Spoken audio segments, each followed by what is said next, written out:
নমস্কার বন্ধুরা, আজ আমি আপনাদের পঞ্চতন্ত্রের একটি ছোট গল্প পড়ে শোনাবো। গল্পটির নাম স্ত্রীর আবদার। এক মূর্খ লোক তার স্ত্রীকে খুব ভালোবাসতো, কিন্তু তার স্ত্রী ছিল বড় তিরিক্ষে মেজাজ ও জেদ। এক সময় তার নিমন্ত্রণ হলো বাপের বাড়িতে। সেখানে এক ভোজে তাকে যেতে হবে। যেদিন বাপের বাড়ি যাবার কথা, তার আগের দিন হঠাৎ তার মনে হলো কাল একটা নীল পদ্মের মালা তার চাই চাই। যেমনটি ভাবা তখনই তলব করলো স্বামীকে। তাকে বলল, দেখো কাল আমি বাপের বাড়ি যাব, একটা নীল পদ্মের মালা আমার চাই, তুমি যেভাবে পারো জোগাড় করে আনো।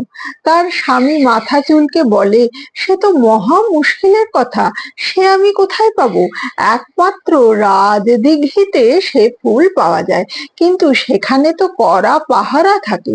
স্ত্রী তো নাছোড়বান্দা, সে বলে, বেশ তো দিও না, আমি বাপের বাড়ি থেকে আর ফিরবো না। কাল থেকে তুমিও আমার স্বামী নও, আমিও তোমার কেউ নই, এই কথাটা মনে রেখে দিও।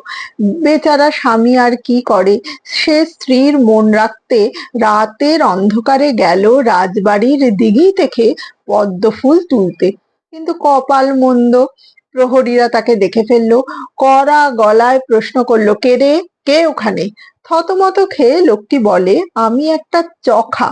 প্রহরীরা তার কথায় ভুলল না, তাকে সারা রাত বন্দি করে রাখলো। পরদিন সকাল হতেই সোজা তাকে নিয়ে যাওয়া হলো রাজ দরবার। রাজার সামনে তাকে আবার প্রশ্ন করা হলো, কে তুমি? তখন সে চখা পাখির মতোই শব্দ করতে লাগলো। তখন স্বয়ং রাজা তাকে বললেন, কোনো ভয় নেই তোমার, বলো তুমি কে, কাল কি করছিলে? তখন লোকটি ভয়ে ভয়ে সমস্ত কথা অকপটে রাজাকে জানালো। রাজা ছিলেন খুবই দয়ালু, লোকটার সত্য কথায় খুশি হলেন তিনি। কোনো শাস্তি না দিয়ে লোকটাকে তিনি মুক্তি দিলেন।